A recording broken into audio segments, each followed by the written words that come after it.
Friends எல்லாருக்கும் welcome back to our channel. இன்றைக்கி தீபாவளி ஸ்பெஷலாக ஒரு ரெசிபி தான் பண்ண போகிறோம். கோதுமை மாவில் குலோப்ஜாம் ரெசிபி தான் பண்ண போகிறோம். வாங்க பார்க்கலாம். எந்த கோதுமை பிராண்ட் வேணால் நீங்கள் எடுத்துக்கலாம். நான் ஒரு கப் அளவு எடுத்துக்கிட்டேன்.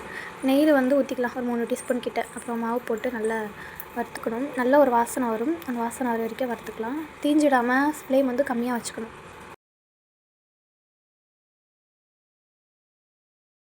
ஒரு பாத்திரத்துக்கு மாற்றிக்கலாம். கை பொறுக்கிற சூடு வரட்டும்.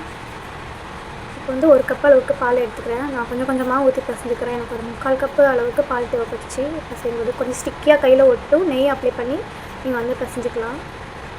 கொஞ்சம் பால் கொஞ்சம் கொஞ்சமாக ஊற்றி பசையணும். சப்பாத்தி மாவு போல் பசையக்கூடாது. கொஞ்சம் சாஃப்டாகவே பசைஞ்சு நெய் அப்ளை பண்ணி மூடி வச்சுக்கலாம். ஒரு 10 நிமிஷம் இருக்கட்டும். சுகர் சிரப் ரெடி பண்ணிடலாம். 2 கப் சுகர் எடுத்துருக்கேன். 2 கப் சுகருக்கு வந்து 3 கப் தண்ணி கரெக்டான அளவாக இருக்கும். அப்புறம் ஒரு 1/4 டீஸ்பூனுக்கு ஏலக்காய் தூள் பண்ணி போட்டுக்கோங்க. சுகர் கரைஞ்சதுமே வந்து சிம்மில் வச்சுக்கலாம் ஃப்ளேமை.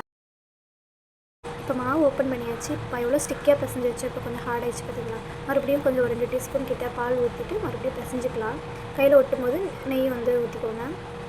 நம்ம எந்த அளவுக்கு பால் ஊற்றுறோமோ அந்தளவுக்கு நம்ம குலோப்ஜாம் நல்லா சாஃப்டாக கிடைக்கும். அதுக்கு தான் இப்போ வந்து நம்ம பால் வந்து உருண்டை பிடிச்சோன்னா குலோப்ஜாமுக்கு பிளேட்டில் வந்து நல்லா கொஞ்சம் எண்ணெய் இல்லைனா நெய் அப்ளை பண்ணிக்கலாம். பால் உருட்டும் போது நல்லா ஸ்மூத்தாக உருட்டணும். எந்த கிராக்குமே இல்லாமல். அப்போ தான் குலோப்ஜாம் பொரிக்கும் போது வெடிப்பு வராமல் இருக்கும். நமக்கு இந்த போல் நல்லா கிராக் இல்லாமல் உருட்டிக்கலாம் எல்லா பால்ஸும்.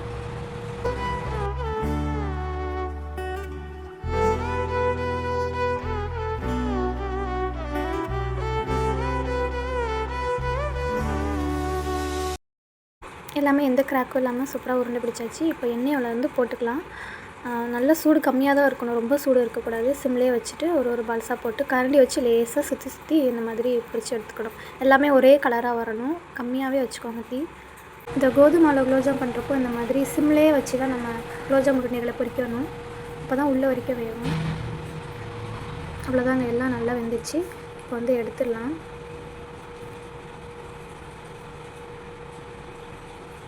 நல்லா சூடாக இருக்கும் போதே வந்து சீனி பாகில் போட்டுடலாம். சீனி பாகும் நல்லா சூடாக இருக்கணும்.